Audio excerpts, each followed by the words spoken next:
Good afternoon, everybody, and welcome to the EasyEquities Junior Mining Showcase. My name is Carl Nalter, and I'm going to be doing a brief introduction before I hand over to our very important and super interesting guests today. It's wonderful to welcome the more than 2,000, I think nearly 3,000 EasyEquities community members who have registered for the session. And as we know, we've got tens of millions of hours watched on our YouTube channel, and this will be uploaded there as well for future reference. But a big welcome and thank you very much for joining us. At EasyEquities, we've always believed that investing should be accessible. And that has meant removing minimums and really providing technology that makes it interesting and easy for people to invest. But access to a button really only is half the job. Real access also means access to information, ideas, and the people leading the companies in which we all invest, because it is important that we hear directly from these leaders. The group now serves more than 1.4 million actively engaged clients, and month on month, 2 billion rand plus of new money is coming onto the platform. So we all want and need the education of where to invest for our futures. At EasyEquities, we want our clients to be better informed, more confident, and more engaged investors. We want all of us to understand what we own, why we own it, and also the risks in choosing certain investments. And that's why we're genuinely grateful when CEOs, chairmen, and business leaders make themselves accessible to the EasyEquities community. Running a listed company is not a spectator sport. Running a junior mining company, perhaps even less so. It involves geology, engineering, funding, regulation, community relationships, commodity prices, infrastructure, and a considerable amount of patience. So to the leaders joining us today, a massive thank you for taking the time to speak directly to our community. And I have no doubt that many of them will be using this opportunity to consider investing more in your companies. Mining, of course, matters enormously to South Africa. Few industries have shaped our country as profoundly. Mining helped build Johannesburg, our railway, financial markets, and much of the industrial capacity on which our modern economy still depends. And it's not simply a part of our history. Mining currently contributes about 6.2% of South Africa's GDP. It generates more than 816 billion rand in mineral exports and directly employs approximately 470,000 people. The industry also contributes well over 100 billion in taxes to our fiscus. These aren't marginal numbers. Behind them are hundreds of thousands of employees, families, communities, suppliers, geologists, entrepreneurs, and us, the investors. Mining is also sitting at the center of many of the changes reshaping our world. AI requires enormous computing infrastructure and electricity. Renewable energy systems and electric vehicles require copper and other minerals. Batteries, food security, construction, communication, and defense all depend on reliable mineral supplies. The digital economy may look weightless, but is built on things that must first be found, financed, mined, processed, transported. And that brings us to junior mining, the topic of today. Every major mining company began somewhere.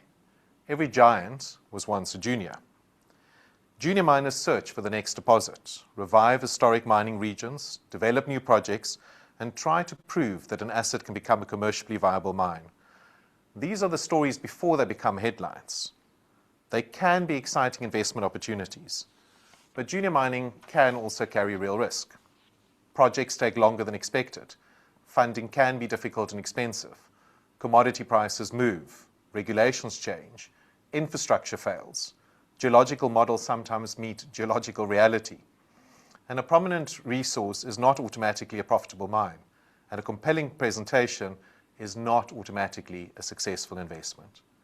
And that is why the conversations today are so important. The purpose is not to tell you which company to buy. It's not investment advice, and it's not a beauty contest between the companies that are represented today. You may find one story compelling. You may invest in more than one of the companies here today, which I am, and you may decide that none fit your portfolio or your appetite for risk. The purpose is to give you information and access to make your own informed decisions. And today we'll hear three very different stories. Southern Palladium is developing a major platinum group metals and chrome opportunity. Orion Minerals is developing copper and zinc assets in the Northern Cape, supported by significant international partners. Potash is developing a large-scale potash project linked ultimately to agricultural and global food security. Different commodities, different geographies, different stages of development, different funding requirements, and different risks. And that diversity, I think, is exactly the point. Diversification begins with understanding that all companies, even within the same sector and broad industry, make money in different ways and carry different risks. The three companies that we're hearing from today represent our community significantly already. We have well over 30,000 individual investors in these companies, and they hold nearly 200 million rand in shares. The average age is 36, and their average EasyEquities NAV is about 37,000 rand. The group of investors in these companies are 66% male. And that's a reminder that we still have work to do and an opportunity to get more female investors into this mining conversation. Our investors in these companies span a broad age range. The oldest is 97, and the youngest are miners whose parents have clearly decided to open these accounts and invest in these mining opportunities. This showcase also began where many of the best EasyEquities ideas begin, within our community. One of our users and investors in Purple Group, Yakov Goldfein, brought us the idea. We do not simply want to build products and broadcast information at our clients. We want to build with them, listen to them, and answer their questions. And so a big thank you to Yakov for the idea, for the considerable work behind today, and for agreeing to close our program later. This is also a test because we're going to be doing more online sessions like this, and we're ultimately going to have some real live sessions across the country. So an in-person session on junior mining and other industries. As I mentioned earlier, apart from the 3,000 odd people that have registered, the content will be available on YouTube. So let me welcome our company leaders and the person who's going to be hosting our conversation today. First up is going to be Johan Odendaal, who's the Managing Director of Southern Palladium. And Southern Palladium has currently got about 1,500 EasyEquities investors. Tony Lennox, who's the CEO of Orion Minerals. Orion has about 24,000 holders on EasyEquities platform, and they hold about 120 million rand. And then David Hathon, Chairman of Potash, and they've got about 5,000 EasyEquities holders with about 40 million rand invested. And interestingly, there are 5 EasyEquities investors who hold more than 1 million rand in this particular instrument. Thank you again, all three, for being here and answering the easy questions, but also I suspect some more difficult and challenging ones. Because we are fortunate today to be joined and have the discussion hosted by one of South Africa's most well-known and respected financial journalists, Julieta Televi. Julieta Televi is known for being intelligent and for asking direct questions, but more importantly for cutting through corporate jargon and making the information really accessible. And that makes her exactly the right person for today. Even while Julieta and the team at Currency and Financial Mail are working to bring those two titles together, and if you haven't subscribed, you're missing out. So make sure that you do subscribe, particularly now as Currency and Financial Mail are merging, for some excellent financial advice. I certainly gain significantly by using that information and choosing what to invest in. So a big thanks to Julieta as well. History remembers the mining giants, but their stories begin with the juniors, and often with the investors who are prepared to learn about them early. So good luck with all your investments, and we're going to take a few seconds break as Julieta and the CEOs join us in studio. Thanks very much and have a great morning or afternoon.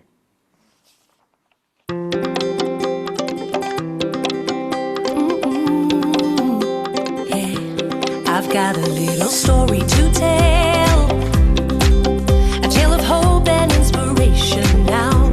Come gather round, 'cause I know it well. Will you believe me if I show you how we took a dream in a world that told us no?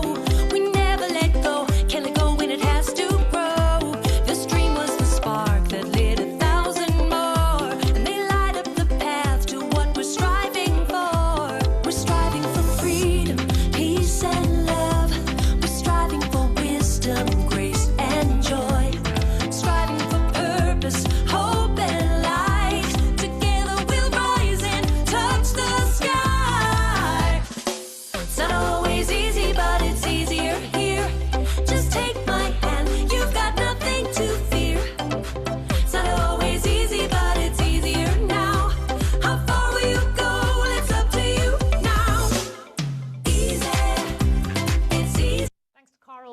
to the EasyEquities community for having us here today. I think it's going to be a really interesting session. And I'll keep this very brief because we want to get into the guts of the three companies that have come here today and agreed to bare their souls to you all.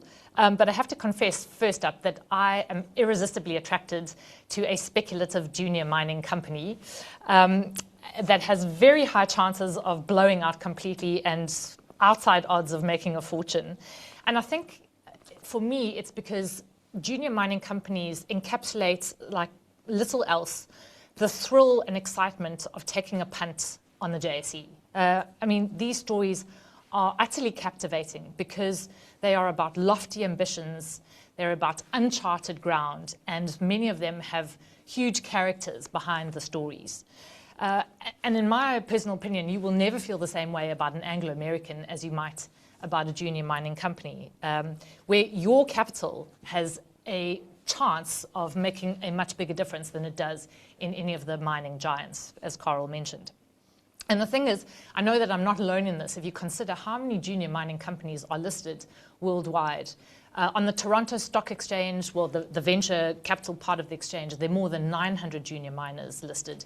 In Australia, there are about 700. Unfortunately, on the JSE, besides the three companies here today with me, there's only a handful. And hopefully we'll get to discuss why that is and how we can change it. But without further ado, I'm going to introduce the gents to my right. So Johan Oedendaal from Southern Palladium, Tony Lennox from Orion Minerals, and David Hawthorne from Potash. And what we're going to do is have a sort of elevator pitch from each company, and then I'm going to direct about 5 questions to each company, and then we're going to have a broader chat about the state of the industry, given that while these companies are so different from one another, they face very similar challenges in getting their operations into production and also attracting investor capital. So, Johan, without further ado, the MD of Southern Palladium, tell us what your company is all about. Julieta, Southern Palladium is an Australian listed company.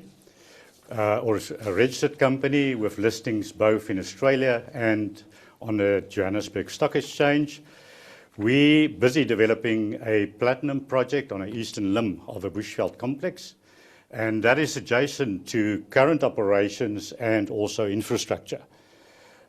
We've gone through the normal exploration phase, delineated a resource of 40 million ounces, completed a PFS, and also, during that period, now optimize the project to fit as a junior company. We completed that and now busy with the definitive feasibility study, and at the same time going into the execution phase. The DFS is almost completed. We foresee that will be delivered towards the end of the year, beginning of 2027. And exciting times for us and exciting results that come out. In particular, as I mentioned, we want to optimize this project. We're starting from a clean slate as a greenfields operation, and hence the results that we recently announced on our website is fantastic, in particular on the processing side, where we still use the old conventional processing method, similar to the neighbors in the vicinity, but reconfigured the process by coarse grinding and also bringing the chrome circuit earlier. So that resulted in fantastic results for us, both in terms of chrome recoveries and also platinum recoveries. Chrome recoveries, we see now we can basically increase from the original 300,000 tons at full capacity now to close to 1 million tons. And that's a significant increase for us on the revenue side. The platinum as well, you have to maintain that balance between your chrome recoveries and platinum recoveries, and that has shown fantastic results as well, actually improving on the PFS results that we've seen, with also good concentrate grades. So overall, where we are now, we have a project that gives us fantastic optionality on the processing side, also on the production side, at a time where we see structural deficit happening in the platinum industry and prices at least quite stabilized at the moment with further potential upside. Okay, so that was a very succinct pitch. I'm going to get into a couple of questions. Johan, there's always talk of the western limb and the eastern limb of the Bushveld complex, which is where South Africa's platinum or PGM deposits are found. What's the difference? And you talked about neighbouring mines. Who are your neighbours? The western limb and eastern limb is fairly similar. It differs from what we know as a Plat Reef further north, which got higher base metal content. But on the Bushveld South, the western and eastern limb, not much differences. The mining basically started on the western limb, moved towards the eastern limb, where we've got very good UG2 reefs, but wider Merensky at a lower grade. So currently the focus on the eastern limb is certainly on the UG2, with companies now slowly moving into the Merensky reef. Our neighbours to the north is Modikwa, and then further south, Mototolo and Two Rivers. Without being too geological about this, just tell us about the difference between Merensky and UG2. Is UG2 got a higher concentration of palladium? Is that as I understand it? The difference is mainly in the mineralogy, and Merensky reef is more a sulfide reef, whereas the UG2 is what we know as a chromatite reef.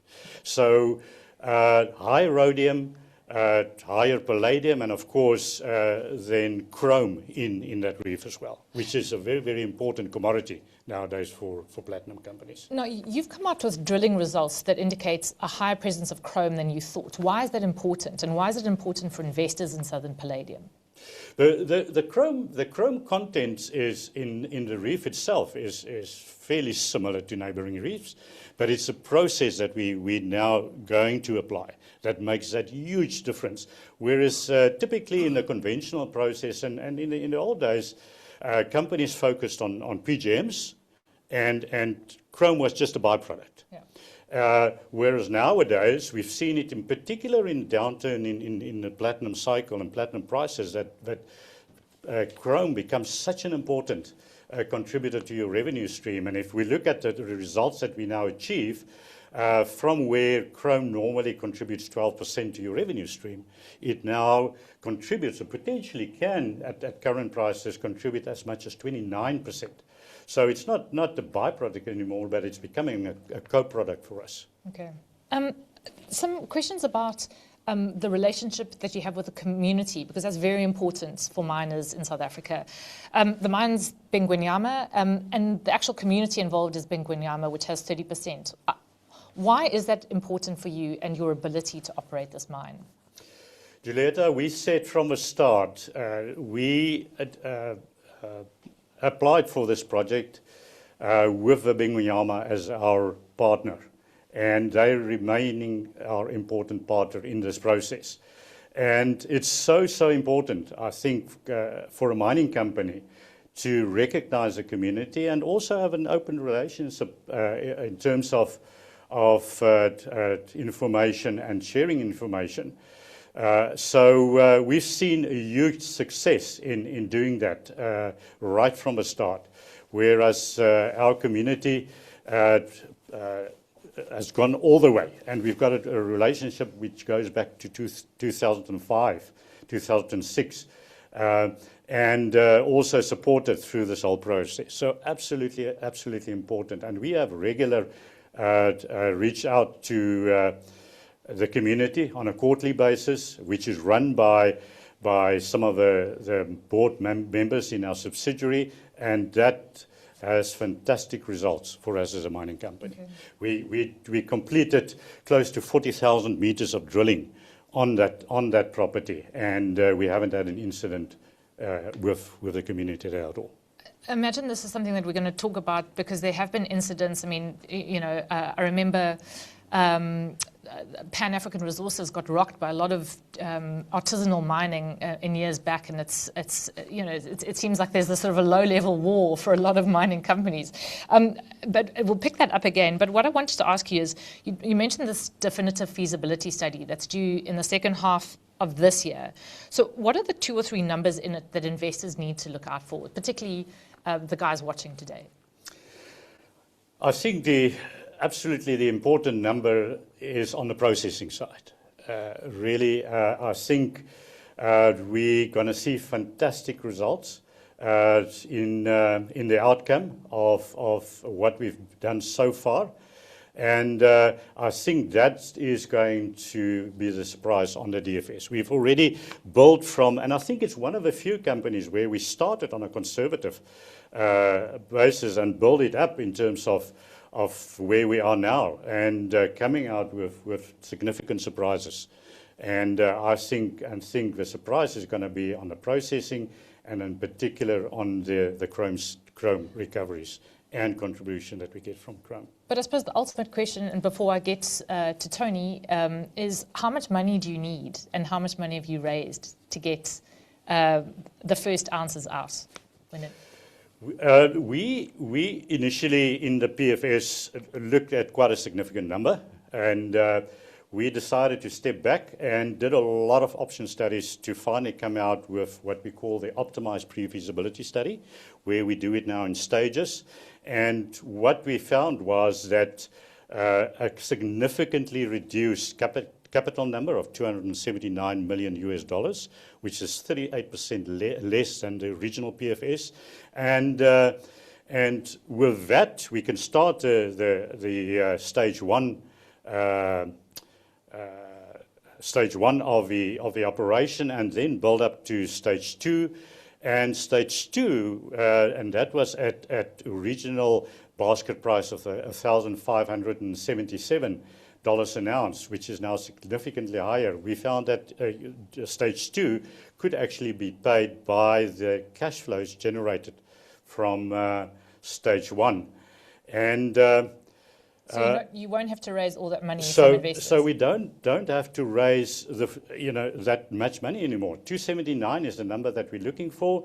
We raised last year another 28. We're currently sitting with 25 million in the bank, and we sort of got to go ahead what we call the early development stage, where we can start the box cut and early developing towards the reef. With the current capital that we have available, 25 million Aussie dollars.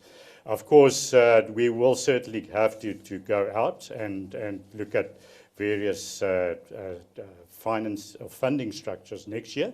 That's what we're busy looking at, which doesn't necessarily mean equity, but there are alternative sources that we currently investigate. And in particular with the chrome, you can do a lot in terms of prepay, and then also debt financing. I think what we find in particular now with platinum and platinum prices much more or a more positive outlook on the industry, that debt providers are starting to show an interest in the company as well. I will ask you about your thoughts on the cycle for PGM metals, but I'm going to go to Tony now, and we'll come back to you, Johan. Thank you very much. Tony, Lennox doesn't have as big a capital raising problem because you've got Glencore behind you, which is pretty lucky, but we will get into that. Tony, you're the CEO of Orion Minerals. Tell us about the company. Thank you very much, Juliet. Orion Minerals, we have our primary listing is on the ASX, and our secondary listing is on the JSE. So we're very similar to Johan's project. We have 2 fully permitted projects that are in the Northern Cape. We have our Prieska project, we have our O'Keepe, but we also have of the order of 3,400 square kilometres of tenements in that region. And contained within that is an exploration agenda for us. So if I break it down into our 3 key priorities for Orion Minerals, number 1, the flagship operation, Prieska, getting that rolling. 31 million tonnes of resource contained in there. Resource grade 1.2% copper, 3.6% zinc, and that is our primary focus. Our second project is the O'Keepe project just north of Springbok. And that is going through an optimisation. So last year we completed 2 DFSs, one for Prieska, one for O'Keep. The Prieska one is the basis on which we're moving forward, and O'Keep is currently going through an optimisation. Not a complete rework of the DFS, but an optimisation. Our third agenda is the exploration potential that we have in the Northern Cape. And we are privileged this year to be part of the BHP Explore program, and that is about assessing our database, the information we have, but also in particular the IP that we bring to understanding the potential for copper and polymetallics in that northern region of South Africa. You're going to have to tell us what a polymetallic is. Copper, lead, zinc, gold, silver. So that is a very, very pleasing position to be in for us. The agenda for us is to work those 3 things through and to ensure that we bring Prieska online. So once our funding, and as you raised, we have Glencore supporting us with a prepayment and offtake agreement, and that will see, when we have that finalised, that will see us into production in 13 months. So we will be producing a bulk concentrate, copper and zinc, out of Prieska in 13 months' time, subject to finalising the Glencore transaction. Okay. So shall I just interrupt you here and get into the questions? Because everyone wants to know why that funding hasn't come through yet. Because this was an agreement struck last year, wasn't it? It was. We got to a agreement with Glencore in September of last year. So when you look at Orion being, so we have our ASX dimension, but heavily, very, very heavily, South Africa and the JSE, and all our corporate requirements are here. We then have a relationship with Glencore in Switzerland. We then have also separately, which for all our investors out there who've delved into us, we have a relationship with Triple Flag Precious Metals out of Toronto in Canada. So we're pulling 3 continents together as we get to this final, the last moments of the 250 million US, 4.2 billion rand, thereabouts. And as always, we'd hoped that would be done much quicker. You know, there is this tendency to be quick, and you know, we want to return. But to set up an operation like ours, Prieska, and to have a long-term agenda, you've got to go through it in a deliberate manner. And we are finalising, you know, 6 legal teams across those 3 continents, so it has kept us busy. It sounds like it. Tony, I have to ask, ironically, the junior miner that I'm invested in is actually Copper 360, which was supposed to be here today and then pulled out because of some commitments. Possibly someone phoned up and said, we have money for you, so they had to take the call. But how are you different to Copper 360? Because you're in a very similar area. These are the storied Northern Cape copper fields. You must get asked this question all the time. I mean, what's your unique factor? The unique dimension around Orion is that both Copper 360 and ourselves operate in the same jurisdiction, same region. We are pursuing similar style ore bodies, and we are taking a considered, deliberate approach. And I think that is borne out in BHP's Explore program coming along. We were one of 780 applicants at the end of last year for the Explore program. That came down to 11. There are 6 exploration companies, 5 tech companies. So when you look at our data set and our people and our IP, I think Explore talks well to the presentation and our view of a regional play in that part of the world. So we have substantial leases over at Prieska and the Area Cup Belt. Our leases or our tenements on the the western portion are somewhat smaller, but our understanding of the genesis and the ore body presentation, I think I'll let explore testament to what we took to the table. So, and you got $500,000 from them, correct? Well, yes. Look, it helps us get through the year. There are a number of requirements in the Explore program, but it has been going well, and our two key people have just recently come back from one of their workshops in San Francisco. Tony, Prieska is a mine that stood flooded for decades. So how do you actually bring a mine like that back into operation, and how do you make sure that the water doesn't win? Prieska, when you go back and go through the archives, at its operation in the 70s and 80s, it was probably the preeminent mechanised underground mine in South Africa at the time, operated by Anglo-Val.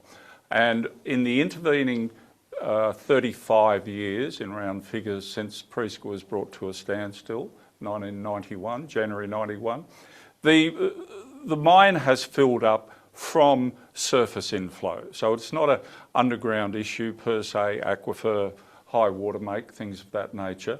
And what we have done in our DFS last year is reassessed our water evacuation plan and what is necessary. So at this point in time, our construction for Prieska, uppers, deeps, the water, to pump the water out of the mine is a 2-year program, slightly less, and we have tested that program.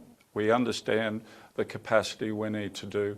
And so from 13 months from September, October next year, we will have uppers production. Then, whilst we're producing from the uppers, the water will be, the mine will be dewatered, and then we'll transition into deeps production.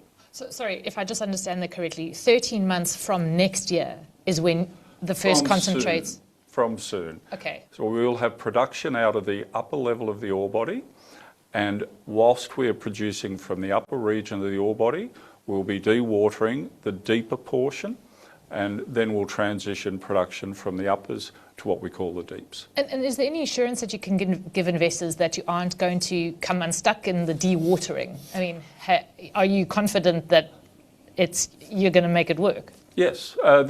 We have had excellent support in thinking through the dewatering program, how we dewater the shaft. So in dewatering, the water level at production, when the uppers are producing, will be going down at about 1 metre a day on average. So it is a very controlled, it's a very deliberate process, and we have reviewed it. We have looked at all the requirements in that entire system. We have very high confidence it will deliver as anticipated.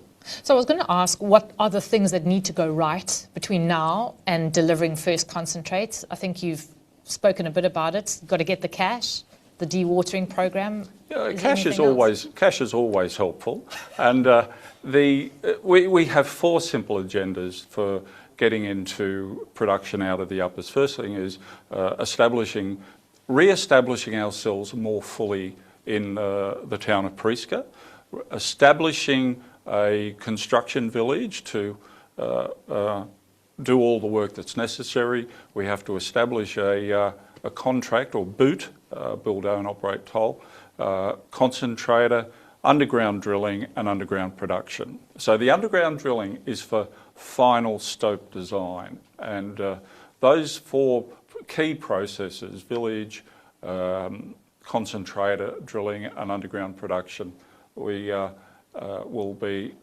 producing concentrate in 13 months' time.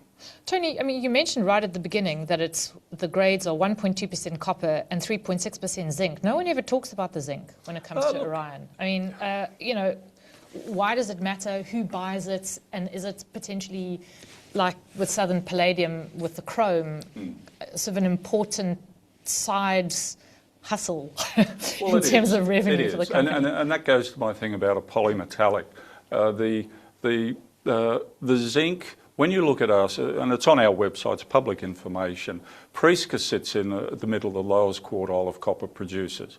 When you get down the low end of the cost curve, global cost curve, you know you're picking up byproduct credits. So the zinc reports into our business totally as a benefit on copper. And when you look at the revenue split between copper and zinc on current prices, it's roughly 2/3, 1/3. So whilst we'll produce a reasonable amount of zinc, more zinc metal than copper, because of the pricing, the demand for decarbonising, we compare ourselves, we are a copper play if you look at us from a financial perspective. Okay. I'm going to leave it there for the moment. Thank you very much. And now we go to David Hawthorne, who was formerly at Anglo American and Mondi, so two very big companies. And now here you are, the chairman of Core Potash, in which I believe you have a substantial investment. We shall ask you about that. But David, thanks very much for joining us today, and tell us about Core Potash, which I know is very close to Yakov's heart as one of his investments. Thanks, Julieta. Nice to see you again. So, I retired from Mondi 7 years ago and took on 8 years ago and took on Core Potash as chairman. So, Core is in the Republic of the Congo, so Congo Brazzaville, the small Congo. We have a primary listing in London. We're a UK entity, the secretary in South Africa and in Australia. Where we are at the moment is we have a fully proven resource with a DFS and optimization and a signed EPC contract for construction, and a non-binding finance term sheet for the entire capital cost of the project. So, I mean, why is this an interesting concept? So, firstly, potash is the principal part, one of the principal parts of fertilizer. So, with land availability, the need for increased yields, growing population, increased food requirements, there seems to be a pretty consistent demand growth for potash over a very long-term view, which is great. In terms of, my view on the mining industry, if you find those privileged assets that are structurally low cost, not low cost because of some government support, but structurally inherently low cost. And this is a high-grade deposit. It's a 33% average grade, which is well above industry norms of upper 20s. It's shallow. It's 280 meters. Industry norms for potash are over 1 kilometer deep. And it's 35 km from the west coast of Africa, and again, Canada, Belarus, Russia are all over 1,000 kilometers to port. So there's structural cost advantages there that are very inherently built into it. One other important factor is that the insoluble content is very low. So once you've crushed the potash and you've done the flotation process, all the brine water is cleaner than seawater. So that goes straight out to the sea. There's no cleaning process required thereafter. So all of those factors lead to a projected potash production in the bottom decile of the cost curve globally. And of course, on the west coast of Africa, it's directly across from Brazil, which is the biggest potash importer in the world. They short of potash. It's a huge agricultural market and growing rapidly, and therefore a very high demand and need for potash. We can deliver it to Brazil substantially cheaper than the other major production areas of Canada, Belarus, or Russia, for all those factors put together. When you look at it in total, the outcome of that is that we've got an average EBITDA margin of around 74% across the cycle, which is an incredibly high cash margin. The negative is that it's a big capital cost. So there are no mines in the Republic of Congo at the moment. So it is a brand new industry. It is a huge basin. We have got probably 40% of the basin under our license. And the potential out of our area is way bigger than the 2.2 million tonnes that we are projecting to produce once we're in production. But it is a big capital cost, so we've done an optimization of the capital. We're still at around $2 billion for capital cost. A third of that is on our own infrastructure. We'll be entirely independent from any state infrastructure. So we'll have our own electricity, own gas, own no rail network. We're using conveyor systems, our own dedicated jetty system as a port with transshipment. So which I think, again, is a great advantage in African projects where state infrastructure often ties you down and adds to cost and inefficiency.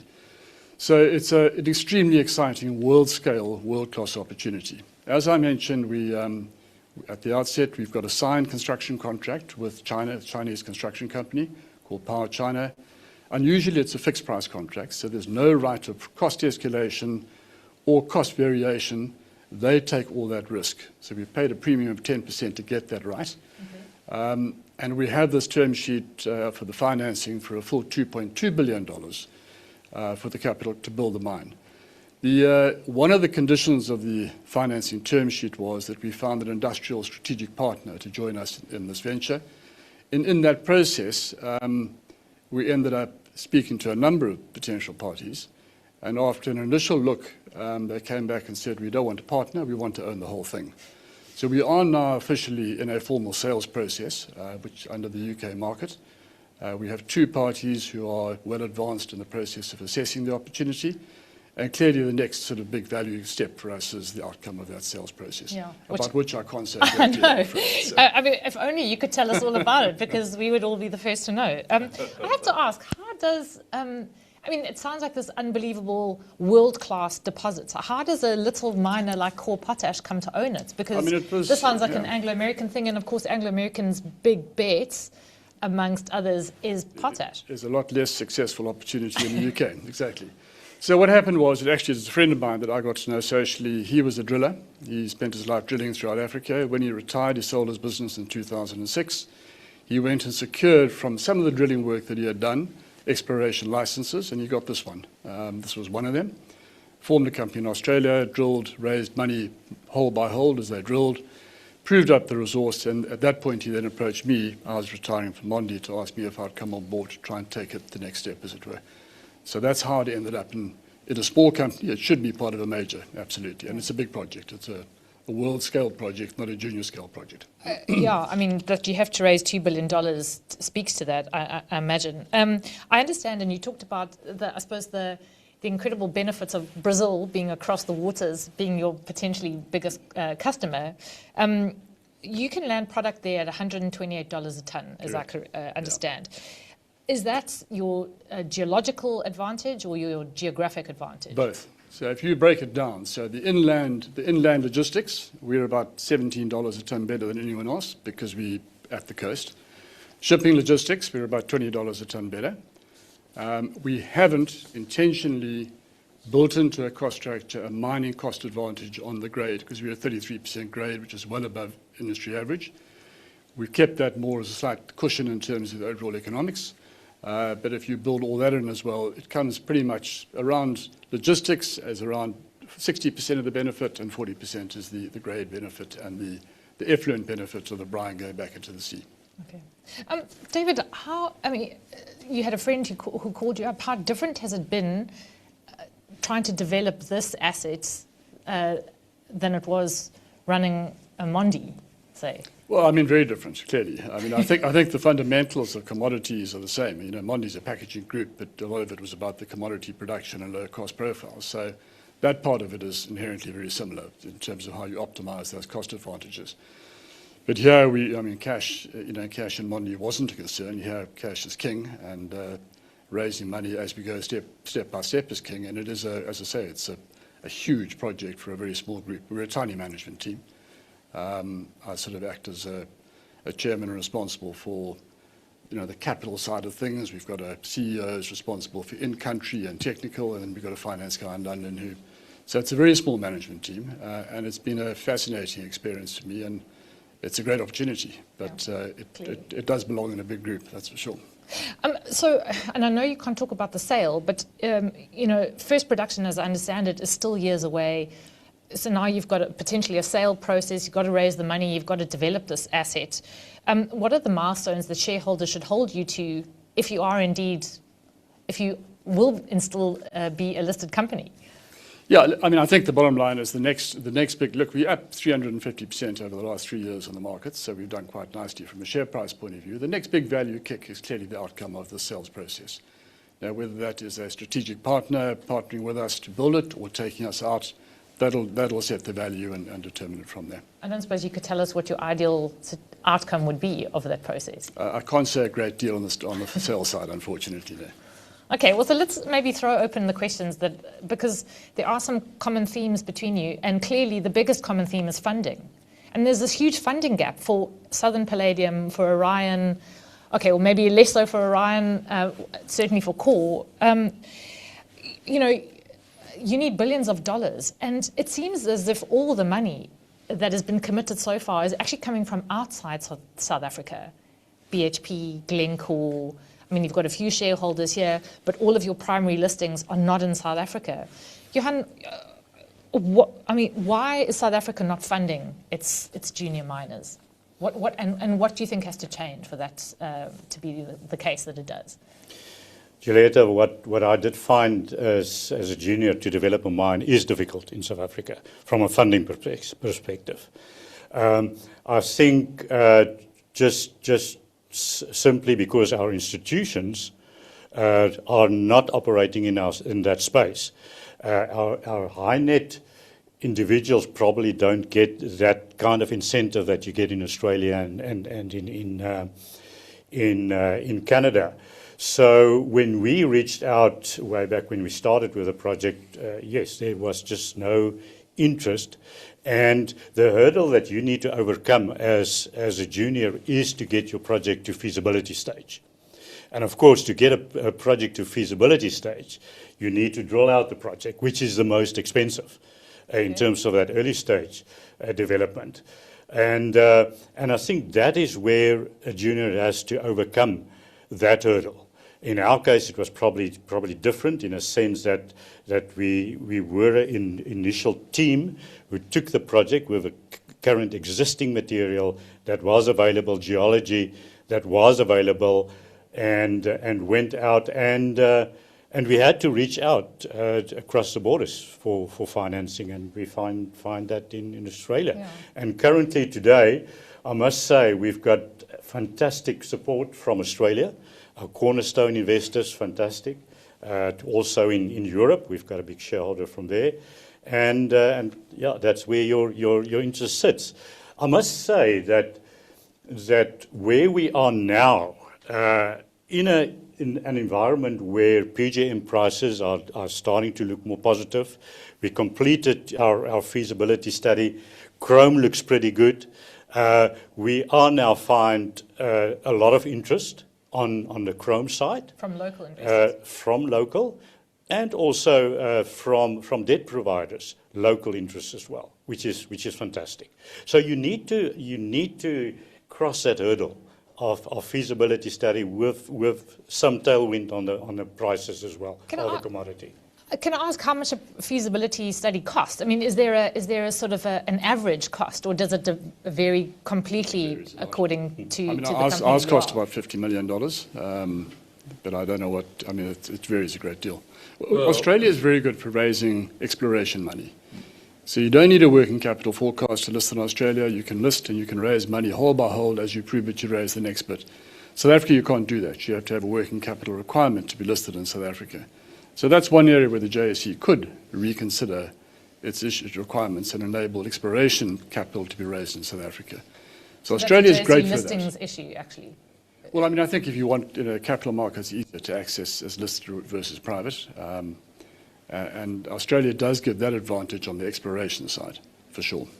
Tony, as an Australian, I presume, I hope you're not a New Zealander and I've got your accent wrong. But it must be quite weird for you to see this, given South Africa's history. As Carl said in the introduction, South Africa's economy was built on mining, and yet there's this incredible reluctance to fund mining projects. It is an interesting question, and what we have found in recent time is that we have been supported, Orion has been supported very well by investors in South Africa. And I think the other thing that David touches on is quality of DFS, quality of capital. And I remember many years ago trying to work out how much a DFS requires. And a DFS can be anything from maybe 3 inches of paperwork to 3 foot of paperwork. And at the time when I did my assessment, it was about 100,000 Australian dollars per inch of paperwork. And an interesting metric. But you have to position your DFS accordingly. So there are guidelines for it. You do understand what you have to achieve. There are contingency provisions in that. But we have been looking at securing better funding out of South Africa, and we've been very pleased to look at that. And we are looking around for where our additional funding will come from as well. So does this talk to, if we ask the question, what would make the JSE a better home for a junior miner, Johan, would it be some of the listing requirements or restrictions? I mean, if you had some suggestions to make it easier to list and raise capital. Julieta, the JSE already lifted some of the restrictions for a junior miner, and also originally we had the readers panel who looked at documents. Not to say that it was a bad thing, because you need to, what one also need to consider is protecting the investor in the longer run. And I think that's what those were for. And of course, all the codes that consultants need to adhere to and that is so important when you list a company, is to get your project to a certain level to ensure that there is some confidence in that ore body and that you can proceed. I suppose because actually in the past it was very easy to juke the system or salt the mine, or I don't know if that's the correct term, but often the bad apples were in junior mining companies, weren't they? Absolutely. That's why these codes were introduced, because of what happened in the past. And I think it's a good thing that we have them. I think for juniors it is difficult for a junior, especially if you don't have some geological evidence of what there is on the property. But you also cannot list if you don't have a good understanding of what there is in the ground. Tony? Johan's quite correct in that what makes a successful junior, it is about confidence. Confidence pre-production, confidence post-production. So as you lead into execution phase, which is a combination of construction and production, it is the confidence that the market and how we convey to the market what we are doing with investors' money. Subsequently, once you go into production, it is also ensuring that we are meeting our requirements, meeting our commitments. So it's a confidence dimension, and that goes back to how detailed you understand your ore body, how detailed the DFS is, time to production, all of those dimensions. David, I mean, you've seen it from both sides, I suppose, the giants and the smaller companies, and you had a suggestion. Anything else that would make it more attractive to have, I suppose, your primary listing on the JSE and not, say, on the TSX or the ASX? I'm not sure that makes a difference necessarily. I mean, I just do think, one needs to. Mining is a long-term investment, high-risk proposition. When it works, you get extremely wealthy. When it fails, you can lose a lot of money. And I think that's the reality of the game. So confidence is critical. But it's not only confidence in the resource, it's confidence in the jurisdiction that you're operating in and the regulatory environment around that jurisdiction, where people have confidence that the title will remain solid and the ability to extract value on sensible commercial terms for a long run will be in place. And all those issues come together. South Africa hasn't been successful in raising capital for mining from anywhere in the world particularly. Our junior mining development in South Africa has been very poor, extremely poor. And we're now one of the least explored parts of Africa as a consequence. Yeah. And that speaks to the regulatory environment that you operate in as well. I mean, you're a separate case because you're Congo-Brazzaville. So I will ask you about what that government is like. But Tony and Johan, honestly speaking, is it getting better in South Africa in terms of being a miner? I mean, have you seen improvements in infrastructure, electricity, rail, security, or is it sort of where it was 5 years ago? Johan? Julieta, I think, and it depends on the kind of commodity or type of commodities that you're in. I still believe that South Africa is, as far as platinum goes, one of the best jurisdictions, specifically because we have all the downstream beneficiation in South Africa that our peers in Australia and South America doesn't have. So that's a huge benefit for us as South Africans or South African juniors to come into this sector. And as far as even infrastructure, it's still there. And I've, as a consultant years ago, I mean, we've done a lot of work in the rest of the continent. And if you look at what we have, despite the problems that we had with electricity, despite water, it is still there. Infrastructure is there. And just to give you some example of our project, there's a water pipeline literally as we turn off to our project. So we just connect to that. There's a substation just across the road from us. It's 2 kilometers away. And so all the infrastructure is actually there, which makes South Africa an ideal place to invest. And then you probably ask, but why not? Why are we trading at a significant discount? Yeah. And I think there are still issues, and I think in particular on the regulatory side, where it just takes so long to get your permits. And I think that is, for me, the biggest constraint that we have in South Africa. The transparency towards, lease areas or project areas, that needs to open up, that people understand better what is available. I mean, but you're on a limb. You spoke about your neighbours, and these are all mines in production.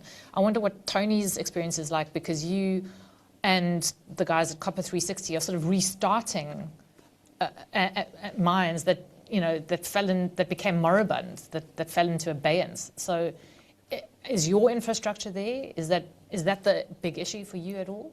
Yes, it is. But there's also, I shouldn't say but, and it's an issue of scale. So there is infrastructure. We've got communities. The Northern Cape, a fabulous mining jurisdiction.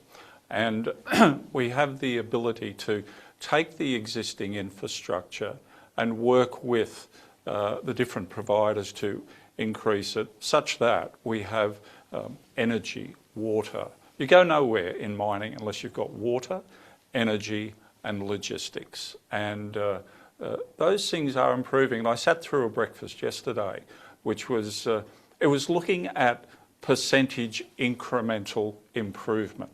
You don't see 10% overnight or even in 10 years, but as long as you see the trajectory going in the right direction, it gives you more confidence that we can work in this jurisdiction. And as I've said to a number of people who want to listen to me, I think the South African mining jurisdiction is a wonderful jurisdiction, 150 years, a very extensive, broad base, and it is easy to understand. And there are issues, there are challenges. There are challenges in any jurisdiction, having worked around the globe, and they're all a little bit different, but in some regards they're all the same as well. Yeah. I wonder if Gwede Mantashe was here, what we would all say to him. I would like to know what you will say to him. Maybe that would be my last question.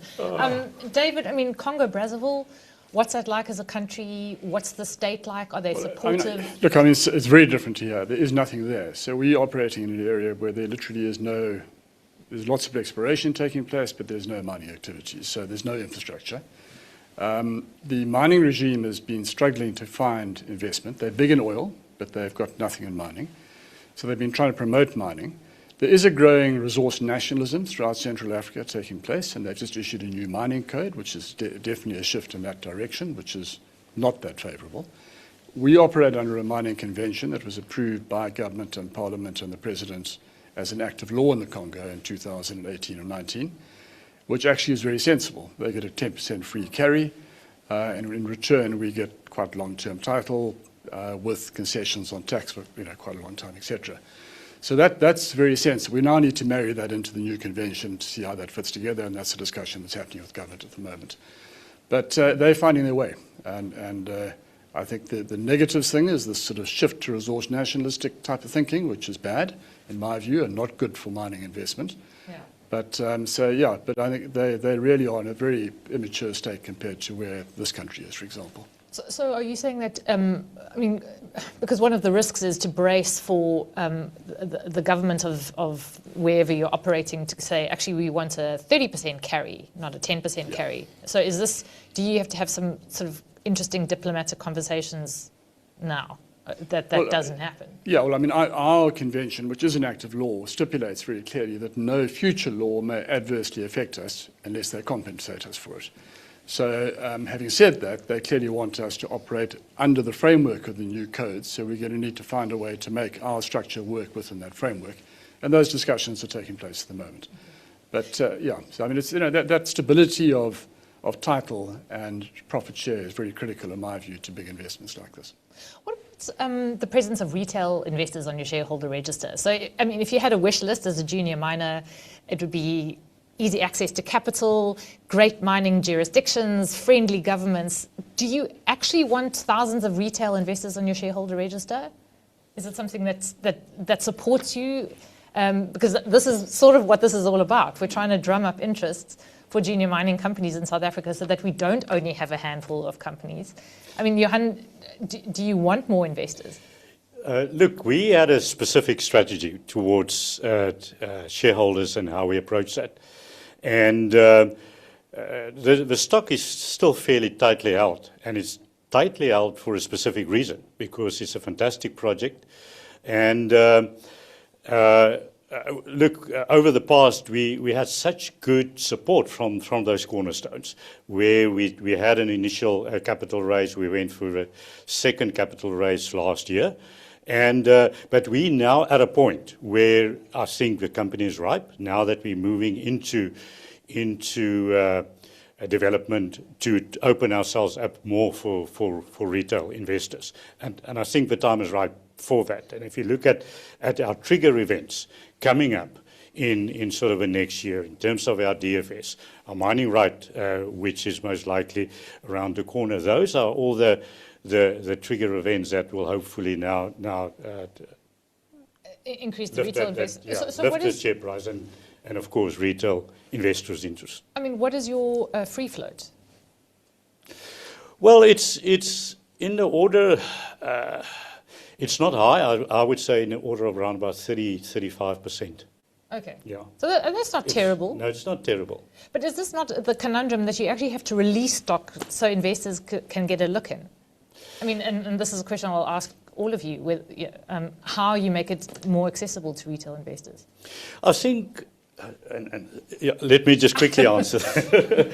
I think in our case, look, we specifically did put in a lot of effort, both in Australia and the broader scope, in terms of getting those investors on board, and also in South Africa. And we did see quite a significant improvement in our trade.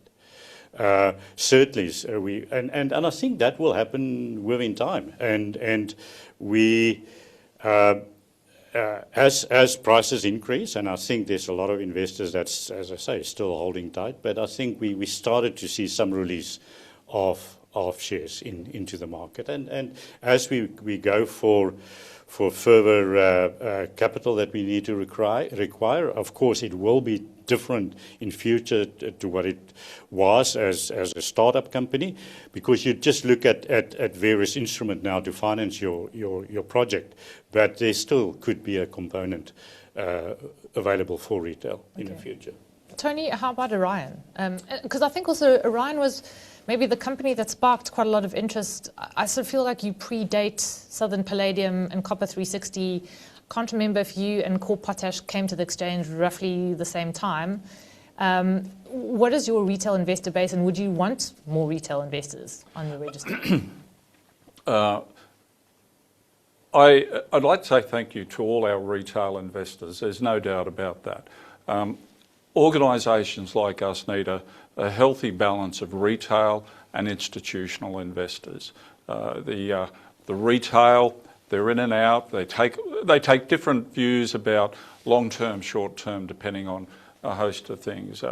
Institutional investors, we look to those for substantially deeper pockets and to help us over some of the hurdles that come along with DFSs and the like. So, as I said earlier, we're very pleased with our retail base on the JSE, and Australian retail base. It is not as energetic as the JSE. Oh, really? No, it's the JSE is got far more responsiveness to where we're at, and we're very pleased with that. But we will continue to look to our investor base to grow the business. We do need additional funding. We'll look to institutions. We'll look to the retail market as well. David, your thoughts on having lots of shareholders in your register, which might all be moot if you're a takeover target? Well, good for them if we are. Yeah, I mean, I think we're not dissimilar. We're also 70% held by the top 10 shareholders, plus minus. 30% is free trade. Liquidity in South Africa is growing a lot, which is great. So I'm very keen to get more of that in. I think that's the biggest challenge as a junior. You don't have enough liquidity in the stock, and trade levels are too low. So more retail investors certainly help there. So we're pretty keen. That's why we're talking today. Is we're pretty keen for that retail market to understand us better. And funny enough for us, post the exploration stage, South Africa has been a pretty good source of capital for, as we've gone past the DFS phase onwards. South Africa's been quite good in contributing capital. So we've got a nice mix of institutional, and I'm very happy to see more retail coming. I mean, do you think one of the issues is that retail, because junior mining companies are speculative, they can pop up in value, they can crash down again. But one of the issues is that you have to have patience because that's the thing. There's a long lead time between finding the deposit and then getting it into production, as you have all sketched out. Is it the fact that you have to be more patient to be an investor in a junior mining company than, say, buy a share in Anglo American where it is in production and you get dividends along with potentially an appreciation in the share price? I mean, is this the nub of the problem, really? It certainly makes the market harder to communicate with as a startup, like we are, because they are expecting outcomes immediately, and these things do take time. Institutional shareholders understand that, and they are more patient, and they understand that they'll put money in now, and it's going to take 6, 9, 12 months before they start to see the next step emerging. The retail guys generally are more short-term in their thinking, often, which is a bit of a challenge. But yeah, I mean, it's not an easy space to manage from a capital market point of view. I can imagine. Can I ask you about survival? I think everyone here has seen junior mining companies crash and burn. So what separates the juniors, the ones that make it, from the ones that don't? Johan? Well, I will always say that a successful junior needs 3 things: a good ore body, good management, and a little bit of luck. And look, I think, and it's so true. If you have a good ore body, there will always be investment for it. But it also depends on how you manage that ore body. And so a successful company absolutely is so important to have good management, hands-on management that could take that project forward.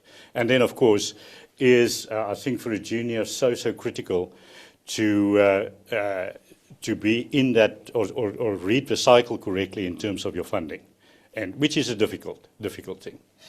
Can you maybe explain that for lay people, reading the cycle correctly? Look, if you just look at early stage capital raising, mining companies or developing companies, prices, of course, go with improvement in commodity prices. So if you can be in a position where you can go out for your capital raise during a time where there is good support and good commodity prices, then of course it just supports your capital raise, and also of course with your pricing of your stock. Yeah, I mean, I suppose that's sort of the element of luck. I mean, depending what is happening to your commodity at a certain point in time. Tony, anything to add there on Johan's point? No, I think that's been well captured. I view it as understanding the resource you have at hand, being very deliberate about what is a sensible outcome, what the resource can deliver, and then ensuring that you maintain investor confidence pre and post production. Does that mean being very, very communicative with your shareholders? That actually, as a junior miner, you need to put out a lot more statements and a lot more messages, a lot more sends announcement than a Kumba or an Anglo or Rio Tinto? I'll just add to that, you used the term a while back about salting the deposit, which I understand very well.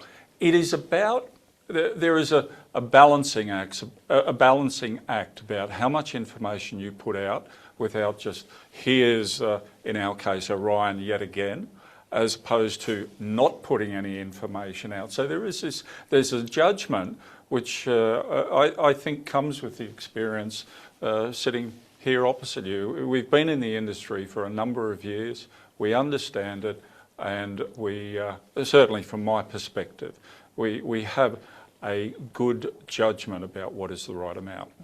I'm just actually thinking of two companies in particular that take flack for putting out lots of statements. It was Sibanye-Stillwater and Renogen. And it's a really tricky line that you have to tread between giving people information and then people thinking, okay, this is just hype. And that's what all these guys are trying to do. I mean, David, well, I mean, to me, it's always about, under promise and over deliver. If you get that right consistently, people will trust you and back you. When you over promise and under deliver, then you start losing confidence. People lose confidence pretty quickly. So I think you've got to pitch it right and be honest, really honest with the market as to where things stand. And you've got to recognise that a small issue can be quite material to our share price, whereas it's quite an important, a big issue that has to be material to an Anglo share price. So our share price can be more fickle based on people's interpretation of a development, which could be seen as either much more positive or more negative than it is in reality. Can we talk about mining cycles? You're all in different commodities. So maybe we start with potash, which is not a very well-known commodity. As you said in the beginning, its importance in food production. Is there a cycle for potash? Because I imagine that it's a sort of a perennial need to have fertilizer as the world population grows. It's certainly less cyclical than a lot of the other sort of LME commodity type prices you get. But there is a cycle. It does go up and down. You have a supply disruption in Russia, like with the Russian sanctions post, the prices went ballistic. Unnecessarily so in my view, but they went up from $300 a tonne to $700 a tonne, or $800 a tonne actually for a period. So you get that sort of reaction to a supply concern. Overall, the market's in fairly good balance. The new capacity coming in, Jansen's coming on with their volume now. That's expected to be absorbed by the time our capacity comes on if we start construction in a year's time. On the supply side, demand is pretty consistent. You can skip years if you're having a particularly tough margin the year before. Farmers can skip a year, they lose yield, and then they have to add a bit extra on to the next fertilization cycle. So you can get some variation in demand, but it's less cyclical, I think, than many of the other sort of traded commodities one sees. Yeah, like your neighbour sitting next to you. Yeah. So let's talk copper, because there have been forecasts thrown around all over the place. And then I saw a JP Morgan report saying, well, if there is a macroeconomic downturn, then prices are most likely to slip back to sort of $11,000, $11,500 a tonne. I mean, or is $30,000 a tonne possible if there's this enormous data center build out that requires reams and reams of copper? Can you give us a sense of a realistic forecast that we should pin ourselves to? Two things, and there's a whole industry built around forecasting price. If you look at some of the recent commentary, over the next 20 years, there needs to be as much copper mined as there has ever been since time immortal. So that is a big number. And secondly, predicting the ups and downs is, I'll leave that to a raft of individuals all around the world. The most important thing for a long-term miner is to have your cost structure low.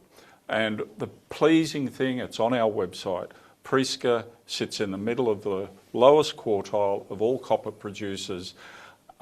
You can't guarantee a safe haven, but you can pretty much go there because anyone who's in quartile 2, 3, and heaven forbid quartile 4, it's a much more problematical issue as the price cycle fluctuates. Who's in quartile 4? Just for a sense of comparison. I can't think off the top of my head. Southern Palladium, Johan, the palladium price actually has been fascinating in the last, 6 years. It was in a trough and then it spiked to over $3,000 an ounce, and everyone made hay, and rhodium prices went crazy. And Sibanye-Stillwater looked like absolute geniuses because they had bought this big palladium asset in the States. What is your sense now? Because palladium prices have come back down a bit, but platinum prices have kind of pulled themselves out of the trough that they were in for a very long time. Do you think where we are now is likely to be where we will be in the next couple of years, especially with electric vehicles that you have to factor into the mix as well? Look, I think if we, and Tony is so absolutely correct, that as a mining company or a mining developer, perhaps more dependent on where prices go, but in the end, you're a price taker and not a price maker. And hence it is so important to be in that lower quartile. I think that's the first thing. But overall, if we look at where we are in the cycle and what is happening to the commodities, I believe platinum is so unique in its characteristics that there will always be a market. Of course, there is currently a disconnect between platinum and gold, historical, almost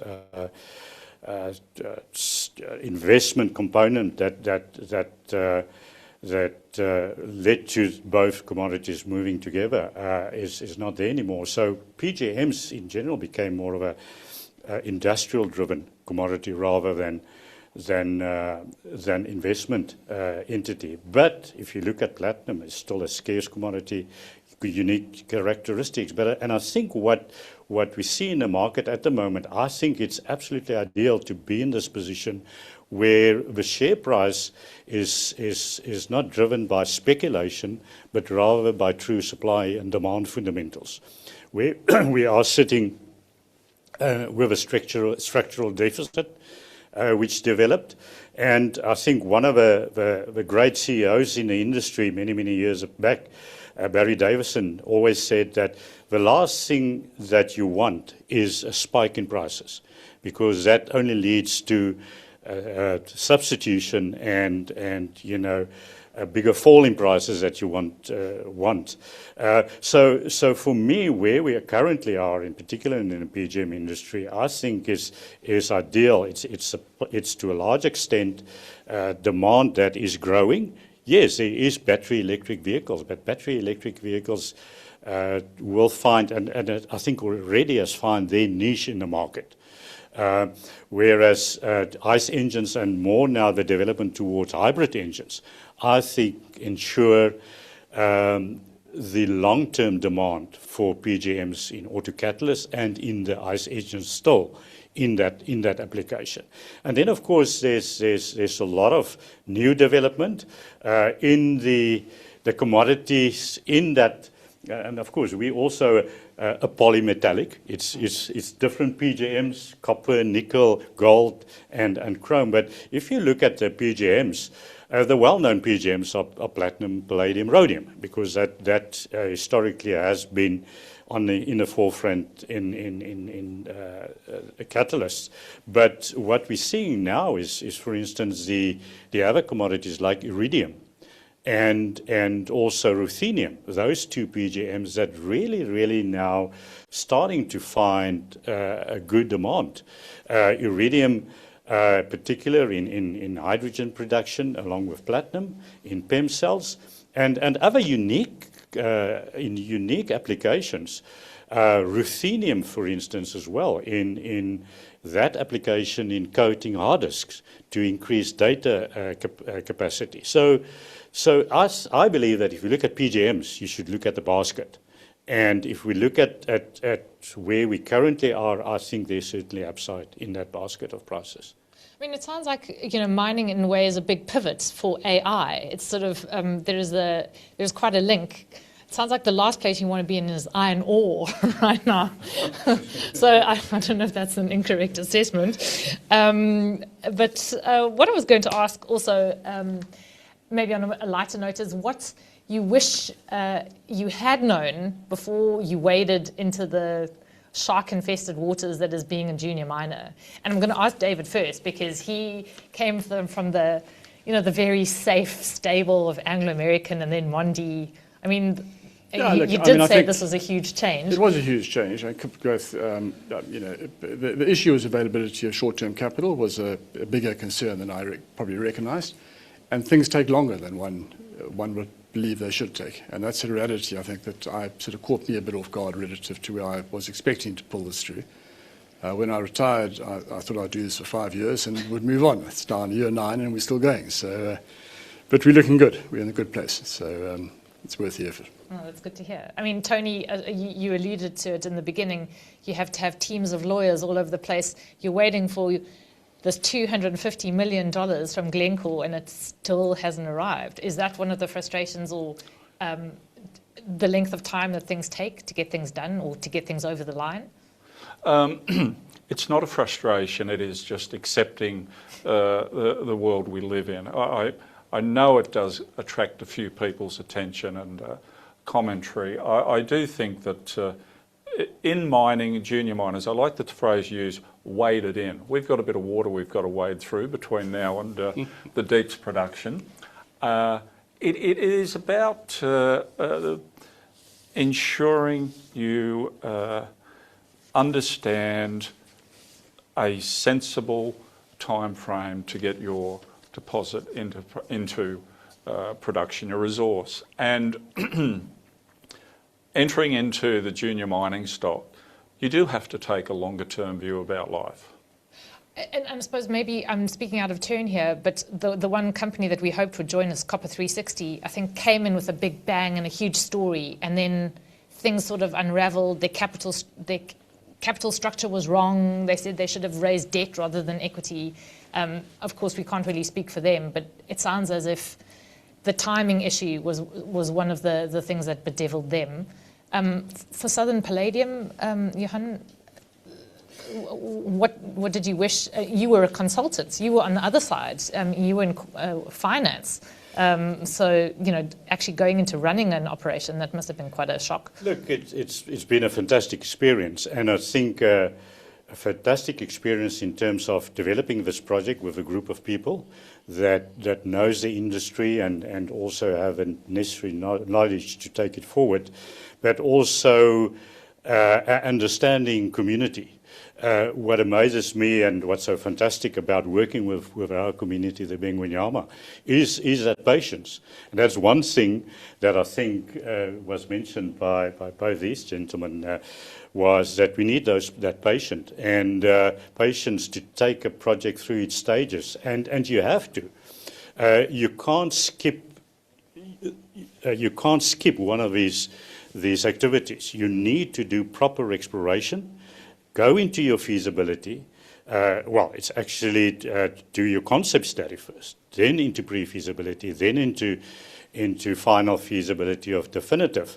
And you can't skip one of those processes. So it's just patience that you require. So in our case, and if I can say what I would have done different, I must say it went pretty well for us. I think we planned it well.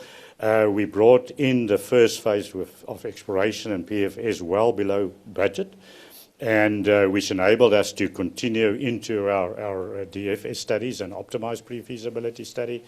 But I think absolutely you need patience. It's not something that you can bring into commercial production within a short time. Okay. One of the last questions that I have for you, before I ask you about the commitments that you have to make, the one thing that you have to do between now and 12 months' time, is whether you would invest in each other's companies, and if so, which one? And this is Jacob's question, by the way. It's not mine. So, but it's not a bad one, I thought, because you've obviously got your noses really close to the grindstone. You're looking at the PGMs, you're looking at copper and zinc. David's looking at potash. If you had to take a punt on anyone here, which company would it be? Or actually, any other junior miner listed on the JSE? I'll start with you, Tony, because you're looking enthused. Confused. It's a. I'll invest my time and effort into Orion, and it is my sole purpose at this point in time. We will succeed, and in 12 months' time, we will be so close to production. It'll be an interesting space for us. So if we had to get you, which I hope we do, on the mining showcase next year, which is what I know EasyEquities wants to have, the one thing that you have to do or commit to between now and then, what would that be? The most important thing for Orion is to ensure that our investors' money is well managed as we move through construction, and that there is no degradation of the startup process 13 months down the road, 13 and a bit. Okay, so we'll have to schedule this for September to give you an extra Yes. month. David, would you, I mean, you invested your cash into Core Potash. You're the chairman and you're a big investor in the company. If there was another option for you, what would you invest it's difficult. in? I don't know these. I met these guys this morning, and I don't know I haven't read anything before today. But like, I have invested beyond Core. I put a lot of money into Core. I've got 7 or 8% of the equity. I put money into that tin project in the DRC, which did extremely well. Cashed in very nicely from that. So I've done quite nicely out of taking advantage of some of these type of development opportunities. The returns are great when it works, as you said. When it burns and crashes, it's quite sad. But I mean, just sorry, not to labour on this point, but have you always been quite interested in junior mining companies? Well, look, I mean, I grew up in Anglo. I was a director of Anglo, exec director of Anglo before I left to run Mondi, and then I was involved in the packaging space exclusively for that 17-year period or whatever it was. So I've always had an affinity to mining, and I've always liked the idea of trying to take something and create it, and that's why I did this, frankly, part of the reason why I did it. And your commitments, if we hold you to one thing in the next 12 months? We've got to deliver a proper outcome on this formal sales process. I think that is the big value play right now for Core. And Johan, finally, for you, would you invest in any of your peers here or anything else on the sort of the speculative side of the JSE? Well, I think I should support these gentlemen at least, and then tell you why you should invest in Southern Palladium. But I think both companies and the commodities that they plan to produce are the commodities that you need for the future. Potash in fertilizers is so important in food, in the food industry. Copper. I mean, the application for copper is outlook, and if you think the application thereof will be there in future, and the demand will grow for copper. Why look at Southern Palladium? Southern Palladium, I think, is unique in a sense that it's a shallow operation. We're sitting at a depth of where we'll access the ore body at 80 meters. It's probably, if not the last, shallow operation or potential development on the Bushveld complex. And with that in mind, and also the fact that we have a process that works and will significantly improve our revenue stream, with a good tailwind on PGM prices, I believe that there's certainly, for Southern Palladium, a bright future in the nearby future. Well, let's hope. And 12 months from now? 12 months, for me, there's 3 trigger points. The one is, of course, our mining right, which we believe is close. Secondly, deliver with DFS. And finally, get our box cut going and development on this project. So definitely you will see that happening in the next 12 months for the project. Which will hold you to all these commitments in 13 months, just to allow for Tony's extra month. Johan, Tony and David, thank you very much for joining us today. It's been really interesting, and it's been great to hear from you all. And you've been very free and generous with the information. So on behalf of EasyEquities, I really appreciate it. Thank you. My pleasure. Thank you. Thank you, Juliet. Thank you. Yeah, it's a pleasure. So I'm going to now pause there, and then we're going to hear from Yakov Goldfein, who is actually the person who put this all together. So stay with us. It's easy.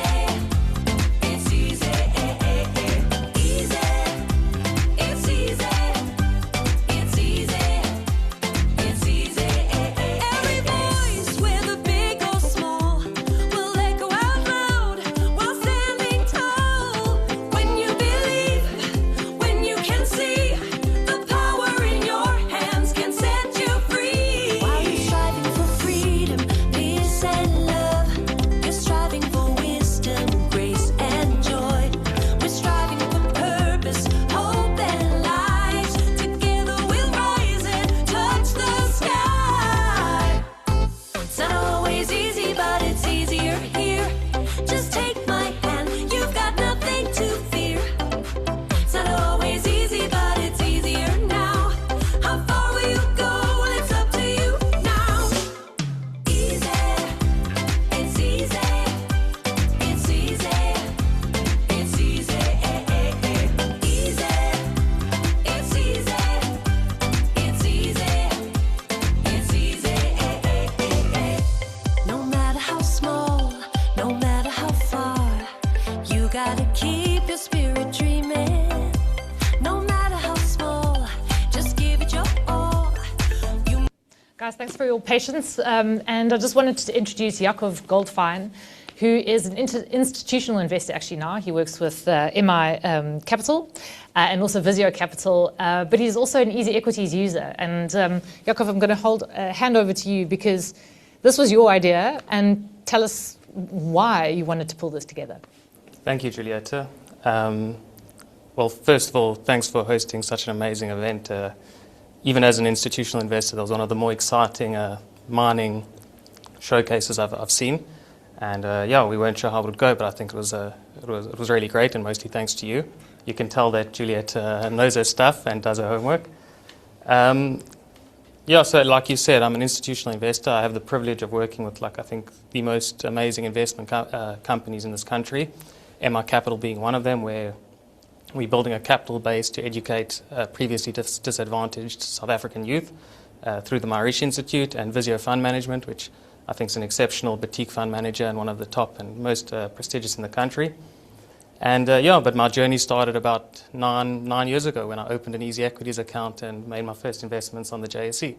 And maybe to share that story and how it touches on how we got to today is about a decade ago, I was in management consulting, and I was quite frustrated, as you might understand if you know what management consulting is about. I have no idea, but I'm very glad I've never gone there. Yeah. So essentially you're solving problems for big companies, and then once you're done solving the problem, if you're successful, they say thank you and goodbye, unless you find the next problem to solve so that you can keep your job. So it was very frustrating because I'd solve these problems and then I'd have to move and find the next one. I never had ownership in the work that I did. And it was very frustrating, and I wanted to find a way to actually own some equity in the companies I was working with or in my company. And it clicked for me that I could just invest in the JSE. Anyone is allowed to. And at first, that's a very daunting experience. It's a lot of jargon. It's very complex. And it's quite gate-kept and used to be expensive. But thank God for EasyEquities. It was quite simple to open an account, get the free app, and start investing with a couple of rand. And I started off with the brands that I knew and whose products and services I used. So like Purple, Capitec, ShopRite. Some I won't mention because they haven't done so well. It's all right. And everyone's got a horror story. Yeah, and I just started reading and learning, and slowly I started to build my confidence. I started reading the Financial Mail. I would have read Currency if it was around back then. But so I started reading and learning. I got more built my confidence up in the markets, and started wandering into the darker corners of the JSE. And I came across a little company called Potash, which is the one I've told you about before. And Potash was this little unknown company. I didn't even know what potash was. But for some reason it intrigued me. I thought, let me pick up a couple of shares and start doing some homework. And there was almost no research out there. So I bought a few shares, did some research, read the financials, looked at whatever I could find, but there's almost nothing. But I somehow discovered that this company was sitting on a world-class potash project, as you heard David talking about earlier. So I picked up more shares, and it was trading at about 20 cents at the time, and then it went down to 12 cents on no news. And So as what I'm did you sure, as I'm sure you've experienced, you're down 40% of your investment. There's no news, and you're thinking, have I got something wrong? Is management not telling me something? And I was debating selling, and I thought, why not? Let me just reach out to the company and see if they'll talk to me. And the next week, I found myself talking to the CEO, the then CEO of the company. And he didn't tell me anything new. He couldn't share anything non-public, but he went through the facts. He told me all my numbers were right. I wasn't missing anything. They were still working on it. They were still confident in their project, and gave me the confidence to hold and to buy more. And I think that was the whole point of today, and where that idea came from. Because even though he couldn't tell me anything that I didn't already know, or anything that wasn't public, being able to speak to management, to look them in the eye, and to actually hear them talk about their story in their own words, gave me that confidence to be patient and to hold. And like everyone on this panel said earlier, that's what's most important when you invest in junior miners. It's risky, and if you are there, you have to be there and understand what you're investing in and be there for the long term. And that was the idea for today. So I think a couple months ago, I messaged Coral and I said, what if we put these junior mining CEOs and these execs in a room with their retail investors? And like he always does, he responded with one word. He said, keen. And If anyone's received an email from Carl, that's pretty much what it looks like. Yeah. And fast forward to today, we organised this event, and I hope it's been a great success. And the plan is to do many more. And maybe to stay on that point for a bit, I think it's unbelievable what EasyEquities have done for the financial markets in South Africa. Because previously you had to either have a lot of money or you had to be quite sophisticated in order to invest. And the same way it opened the door to investing in the JSE for me, it's opened it for about, I think, 3 million every South African can, hopefully if you have a cell phone and a couple of rand to invest, open an account and invest on the JSE and make your own investments. And 3 million people already have accounts with EasyEquities, and I think about half of those are active. So 1.5 million active clients and growing very quickly. Yeah, so that was the idea behind today. And maybe to close off, thank you everyone for coming. Big thank you to the CEOs. These are CEOs of multi-billion rand listed mining companies. And I think it says a lot of... They will be. They're sort of multi-million rand at this point. No, they're multi-billion rand, most of them. Not multi-billion dollar, multi-billion rand companies. And I think it says a lot about them and about their companies that they want to talk to their investors. And I think the problem has never been that they don't want to talk to retail. Because as an institutional investor, I get to see management quite a lot. And it's not that they don't want to, it's just that they haven't had the platform before. So the idea behind this event and future events like this is going to be to put management in the room with retail. And we're going to answer any questions that you've had. We're going to try to get back to you. Also, Coral's going to send out a lot of emails and social media posts following this with details on how you can find more information about these companies, how you can get involved. And please suggest any other industries or companies you'd like us to cover. So to close off, thank you everyone for your time. We really appreciate it, and we look forward to the next one.